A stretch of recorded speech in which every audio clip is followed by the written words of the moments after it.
সন্দেশখালীতে জাতীয় মহিলা কমিশনের চেয়ারম্যান গ্রামে গ্রামে গিয়ে মহিলাদের অভিযোগ শুনলেন। তারপর এ রাজ্যে রাষ্ট্রপতি শাসন জারির পক্ষে সওয়াল করলেন। ক্ষমতা থাকলে করে দেখান, পাল্টা চ্যালেঞ্জ কুণাল ঘোষের। জাতীয় মহিলা কমিশনের চেয়ারম্যানের বিরুদ্ধে রাজনীতি করারও অভিযোগ তুলেছেন কুণাল।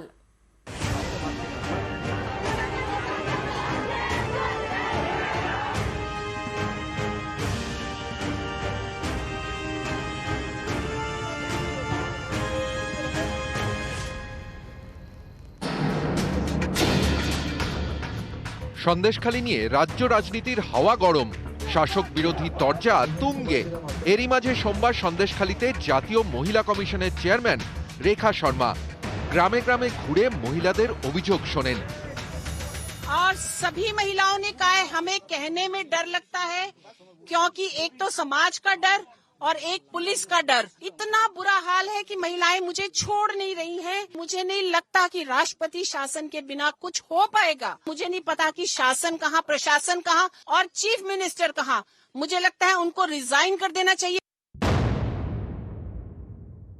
সন্দেশখালীতে একটা কোনো নির্দিষ্ট অভিযোগ তারা পাননি। যা করছেন রাজনীতি। আমরা পরিষ্কার বলছি, কেন্দ্রের যে কমিশন হোক, এইসব 356 রাষ্ট্রপতি শাসন জারি, এসব গল্প বাংলার মানুষকে শোনাবেন না। 14 গোষ্ঠীর ক্ষমতা থাকলে রাষ্ট্রপতি শাসন আগে করে দেখান, তারপর কথা হবে। রেখা শর্মা এখানে এসছেন, আপনি অনেক কথা বলছেন, কিন্তু আপনি উত্তর দিনাজপুরও যাচ্ছেন না, যেখানে বিএসএফ এর গাফিলতিতে শিশু মৃত্যু হলো, সেখানে মায়েদের কাছে পৌঁছচ্ছেন না। ওমেন্স কমিশনের জাতীয় স্তরে যিনি এসছেন, তিনি এসছেন স্ক্রিপ্ট পাল্টানোর জন্য।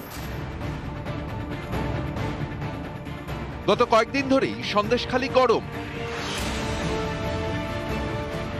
ঝাঁটা লাঠি হাতে পথে নামেন মহিলারা। এদিন স্থানীয় মহিলাদের সঙ্গে কথা বলার পাশাপাশি সন্দেশখালী থানাতেও যান রেখা শর্মা। তার উপস্থিতিতেই অভিযোগ দায়ের করেন বেশ কয়েকজন মহিলা। যখন তখন মিটিংয়ে ডেকে নিয়ে যাওয়া হতো, আমাদের বাড়িতে সন্তান স্বামী থাকতো, তাদেরকে ছেড়ে আমাদেরকে যেতেই হতো, কারণ আমাদের বাধ্য করা হতো যাওয়ার জন্য। আর না গেলে ওরা বাড়ির আমাদের স্বামী কিংবা আমাদের কোনো ব্যবসা থাকলে সেগুলো ক্ষতি করার হুমকি দিত। আমরা এখানে সন্দেশখালী যত অত্যাচার যে অন্যায়গুলো হচ্ছে সেগুলোই বলেছি। মেয়েদের উপরে শারীরিক নির্যাতন হতো, এমনি ছেলেদের উপরেও হয়েছে, সেগুলোও বলেছি। লিখিত দরখাস্ত দেওয়া হয়েছে, উনি আশ্বাস দিয়েছেন, আমরা সেটা বিশ্বাস করেছি। হ্যাঁ, ভয় তো আছে, অ্যারেস্ট করেছে, যতক্ষণ না শাস্তি পাচ্ছে আমরা খুশি নই। এখন দেখছি একই ধরনের কয়েকজন মহিলাকে দিয়ে বিবৃতি দেওয়ানোর চেষ্টা করা হচ্ছে। সেই মহিলারা একই ধরনের কথা বলছে। যে থানায় এফআইআর রয়েছে সেখানে দেখা গেছে এই ধরনের কোনো অভিযোগ নেই। রাজ্যের মহিলা কমিশন যারা গিয়েছিলেন তাদের কাছে এই ধরনের কোনো অভিযোগ ছিল না। পুরোটাই এক মিথ্যাচার চলছে। সন্দেশখালী থেকে ফিরে রাজভবনে যান জাতীয় মহিলা কমিশনের চেয়ারম্যান।